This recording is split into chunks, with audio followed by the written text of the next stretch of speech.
Ever stepped outside and felt like you just chain smoked a whole pack of cigarettes? Yeah! Well, that's what folks in Delhi have been dealing with this November. Right. We're diving deep into Delhi's airpocalypse. Right. And it's not just about the health risks everyone's talking about. This smog is impacting everything from wildlife to Oh. the economy. It's wild. So how bad are we talking? The air quality index, The AQI. the AQI has been completely off the charts, over 500. Oh, wow. And anything above 300 is already hazardous, right? Right. Yeah. Some areas even hit 800. 800 to 1,000 even. Yeah, it's crazy. It's really serious. It's like, I can't even imagine taking 30 or 40 cigarettes, all that smoke, Oh, gosh. and just inhaling it all at once. That's kind of what people in Delhi are dealing with every single breath. That's a terrifying thought. So obviously no one's immune to this, but who's Yeah. getting hit the hardest? Well, we're seeing the most vulnerable groups really suffering. Yeah. Children. Newborns and seniors, kids, their lungs are still developing, immune systems, even their brains. Oh, wow. All that's vulnerable to these pollutants, especially these tiny particles. PM 2.5, they get deep into your lungs. It's not just like a cough then, right? No, not at all. Mhm. We're talking about long-term stuff here. Studies are showing a connection between this pollution and lower IQs in kids, Really? even increased chances of ADHD. Pretty concerning for parents, obviously. Yeah, that's incredibly worrying. And what about newborns? They must be so fragile. It's tough because those toxins can actually get through the placenta during pregnancy. Oh, no. So you're seeing more preterm births, low birth weight, and unfortunately a higher risk of infant mortality. That's just heartbreaking. What about the elderly, people already dealing with other health issues? It's like adding fuel to the fire, really. Mm, Things like COPD get way worse, making it hard to breathe even inside. right. And then higher blood pressure, more risk of heart attacks, strokes. It's a scary situation for them. It really is. Yeah. But even for those of us who are relatively healthy, Yeah. we're still feeling the effects. Oh, absolutely. Even if you're generally healthy, you're going to have eye irritation, coughing, wheezing. Right. You're going to feel fatigued. And in the long run, Yeah. this increases the chances of chronic lung diseases, cancers, even metabolic problems. So we've talked about the impact on people, but this goes way beyond us. It's affecting the whole ecosystem. That's right. It's not just a human problem. Think about birds. Right. Their respiratory systems are so delicate. This smog is messing with their ability to breathe. So it's hard for them to just, exist. Basically, those tiny particles we talked about, they can actually clog up their air sacs, Oh, God. which leads to suffocation and death. That's awful. What about other effects on birds? Well, the smog makes it hard to see, right? So migratory birds, their navigation gets all messed up. Oh, like their internal GPS is broken. Exactly. They get lost, can't reach their destinations, and that messes with their breeding and nesting. It's like their whole migratory map is distorted. Right. And it's not just birds. Wildlife in both cities and rural areas. Mm-hmm. They're getting respiratory illnesses, reproduction rates are going down, and more of them are dying. And that affects the whole food chain, right? It's like a domino effect. It is. And we can't forget livestock. They're grazing in these polluted areas, eating contaminated food, Yeah. drinking contaminated water. That can poison them, and it reduces how productive they are. Like, imagine milk yields plummeting because of this pollution. It's impacting livelihoods. It really brings it home how interconnected everything is. So let's talk about how people are getting around both in the air and on the ground. How is this affecting transportation? Well, with almost zero visibility, Yeah. both air and road travel are incredibly dangerous. For planes, it's risky to land and take off. I can imagine. Pilots have to rely heavily on instruments. So lots of delays and disruptions. Think about the travelers stuck waiting.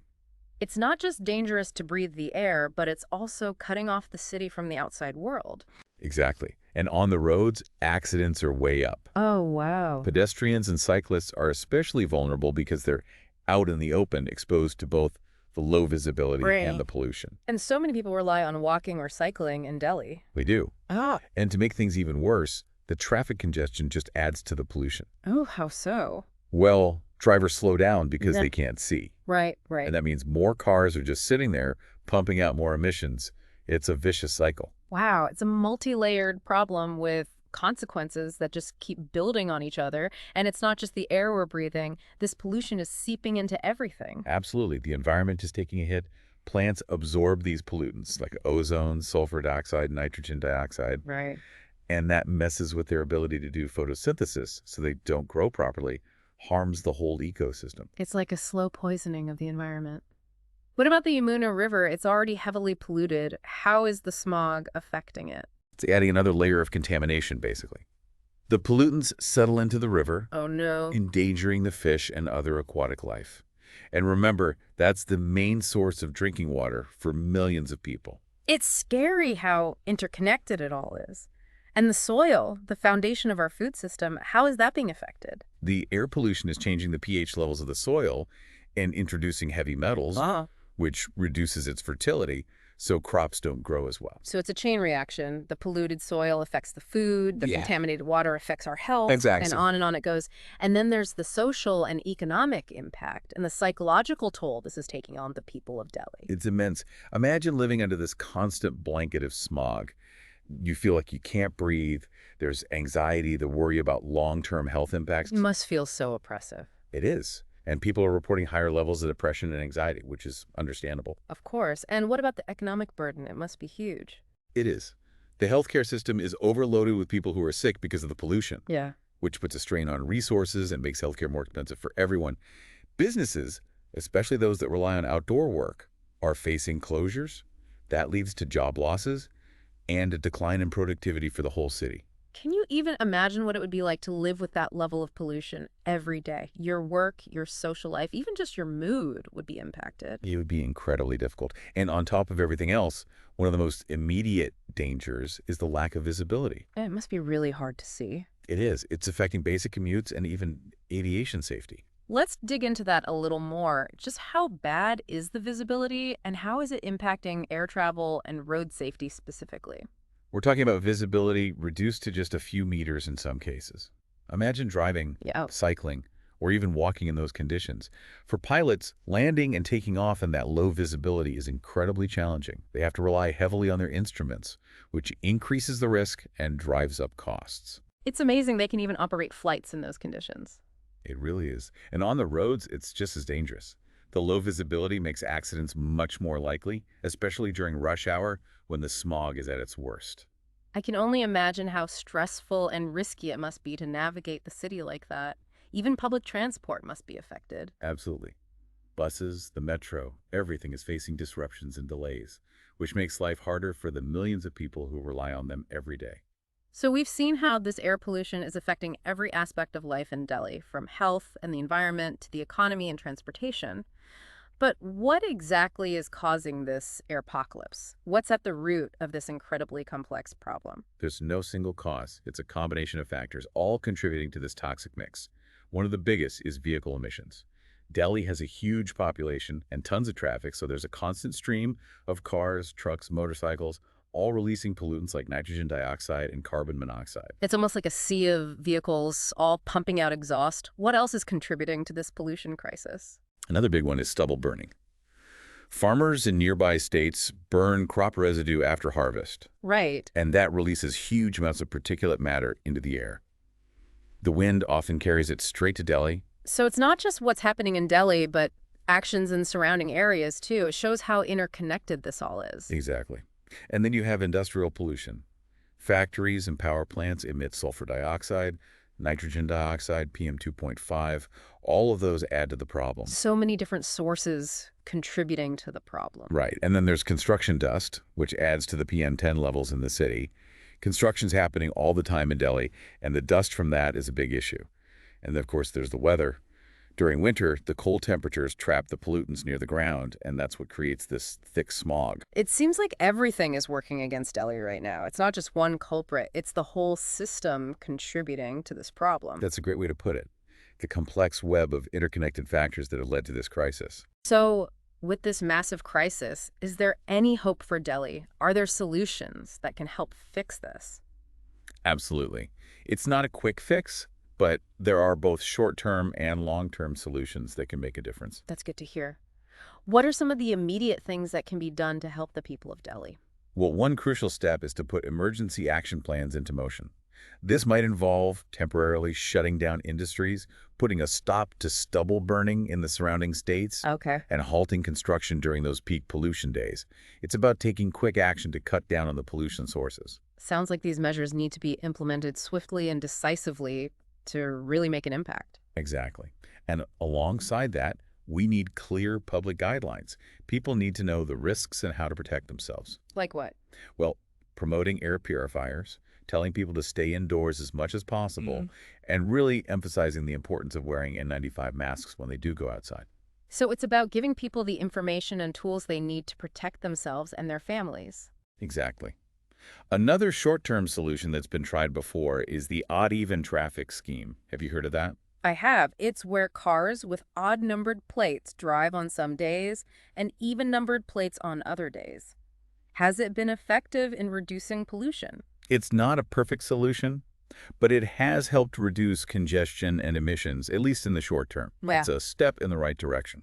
It sounds necessary, even if it's inconvenient. These short-term fixes are crucial for dealing with the immediate crisis, but long-term solutions are needed to tackle the root causes of this pollution, right? You're absolutely right. Fixing this means changing how we live, work, and consume energy. It sounds like a huge task, but it's essential for the future of Delhi. You know, it's interesting. This situation in Delhi, it's not an isolated incident, really. What do you mean? Are other cities around the world struggling with this level of air pollution too? Oh, absolutely. Air pollution is a huge concern globally. The World Health Organization estimates that 99% of the global population breathes air that's above safe limits. 99%. Seriously. It's pretty mind-blowing. And the impact is felt most strongly in those densely populated urban areas, like Delhi. Right, where all the cars and industries and people are concentrated. Exactly. It's a real wake-up call. Yeah, Clean air isn't a luxury, it's a necessity. And we often take it for granted. that's so true. What can be done on a global scale? Are there strategies that have worked in other places? One thing is knowledge sharing and collaboration. Cities like Delhi can learn from other cities that have successfully improved their air quality. Sharing those best practices, the data, the strategies. Right. And there are organizations like the Climate and Clean Air Coalition that are helping with that, supporting countries in their efforts to reduce pollution. That's good to know. Anything else that can be done globally? International agreements and regulations are really important, like the Paris Agreement, which aims to reduce greenhouse gases. Right. Those are a major driver of climate change, but they also contribute to air pollution. So tackling climate change and improving air quality go hand in hand. Exactly. And there are also regional agreements, like between India and its neighboring countries, to address pollution that crosses borders. Because it doesn't stop at political boundaries. Right, exactly. It requires everyone working together. And another key aspect is international funding and investment. Developing countries often need help to switch to cleaner technologies and implement those pollution control measures. To make those changes, they need support. Yes, financial assistance can make a big difference. So it's a multi-pronged approach, really. Yeah, it is. It needs collaboration at every level, from local communities to national governments to international organizations. A shared vision and a real commitment to action. It's a big challenge, but it's inspiring to see the global community working together to tackle this. I agree. It's daunting, but we have to face it head on for our health, the environment, and future generations. Well said. We've talked about global cooperation, but what about individual responsibility? What can we do in our own lives? Sometimes it feels like our actions are just a drop in the ocean. I know what you mean. But individual actions, multiplied across millions of people, can make a difference. Don't underestimate the impact of those choices you make every day. So what are some specific things we can do to reduce our own contribution to air pollution? One of the biggest things is reconsidering how much you rely on your car. Choose public transport, cycling, or walking whenever you can. Right, those are all more sustainable options. Exactly. And if you have to drive, think about carpooling or choosing a more fuel-efficient vehicle. Little changes can add up. They do. And you can also make changes at home. Make sure your house is well insulated, use energy-efficient appliances, and just remember to turn off lights and electronics when you're not using them. Those are simple habits that can make a difference. They really can. And you can support businesses that are committed to sustainability. Putting our money where our mouth is. Exactly. And lastly, don't underestimate the power of your voice. Talk to your friends and family about air pollution. Share what you've learned and encourage them to make changes too. Spread the message and inspire action. Yes. Advocate for change in your community, support policies that promote clean air, and hold your elected officials accountable. It's about recognizing that we all have a role to play in creating a healthier world. Absolutely. It's a collective effort, and we all need to step up and do our part. Well said. We've covered a lot so far. The impacts of this crisis in Delhi, the global efforts to find solutions, and what we can do as individuals. But we're not finished yet. There's still more to discuss. We've talked about the problems, but now I want to focus on those solutions. Because even with these challenges, there's a lot of innovation and determination to fight this.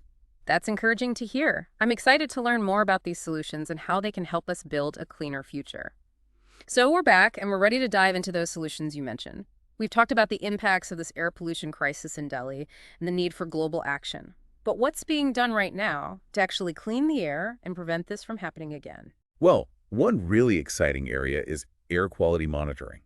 We're seeing incredible progress in developing these low-cost sensors, super accurate, that can be spread throughout cities. Imagine a whole network of them, collecting data in real time on pollution levels, even pinpointing exactly where the emissions are coming from. It's like having a pollution detective squad working 24/7. Exactly. That real-time data must be invaluable for those trying to fix the problem. It is. Authorities can use it to identify the worst areas. The hot spots. Yes, the hotspots. Yeah. They can track how the pollution moves through the city and then target their interventions. Let's say the sensors show a big spike in emissions from a specific factory. Okay. They can take direct action to address that. Data-driven action. Exactly. It's about using that information to create effective solutions. So monitoring is getting better, but what about cleaning the air that's already polluted? Are there new technologies for that? There are new air purifiers with these high-tech filtration systems that can remove even the tiniest, most harmful particles from the air. And these can be used in homes, offices, schools, anywhere indoors to create these little bubbles of clean air. So while we work on cutting down emissions, these offer some immediate relief, especially for those most affected. Exactly. And some cities are even experimenting with giant outdoor air purifiers. Seriously? Yeah, it's a new idea. But the concept is to strategically place these large purifiers in high pollution zones, Okay. almost like creating clean air zones within the city. That's a really ambitious idea. Now let's talk about tackling the sources of pollution head on. What are some of the advances in reducing those emissions we talked about? The transition to clean energy is crucial. Solar and wind power are becoming much cheaper. So they're a real alternative to fossil fuels now. And that shift is essential for reducing emissions from power plants and factories. It's a huge change, though, requiring new infrastructure, different ways of producing energy. It is a big change. But it seems like the world is starting to embrace that change, seeing the benefits. It is happening, yes. What about transportation? That's a big source of pollution in a city like Delhi. Are there innovations in that area? Absolutely. Electric vehicles are taking off, and I mean everything. Cars, buses, trucks, even planes. It's amazing how fast that technology is developing. It is. And there's also a growing focus on smart transportation systems, using data to optimize traffic flow, reduce congestion, and make public transport more efficient. It's like making cities smarter in how they handle transportation. Exactly. And then there's the idea of sustainable urban planning, designing cities where walking, cycling, and public transport are prioritized. Creating cities for people, not just cars. Yes, where clean air is built into the city itself. That's a great vision. So even though the situation in Delhi is really serious, it's also driving innovation. It is. It's a stark warning, but also a motivation to find those solutions. Turning a crisis into an opportunity. Exactly. We have the technology, we have the knowledge, we have the resources, we just need to use them. And it's a team effort. Governments, industries, individuals, everyone needs to work together. Absolutely. Every action counts, no matter how small. We all have a responsibility to protect our planet and create a healthier world. Well said. This whole situation in Delhi really drives home the point that clean air is not a guarantee. It's something we need to fight for. And we can all play a part in that fight, even in our own communities. We'll be sure to include some resources in the show notes so you can learn more and get involved. Thanks for joining us for this deep dive into the Delhi air pollution crisis. It's a complex issue, but it's one we can't ignore. We have to act, and we have to act now.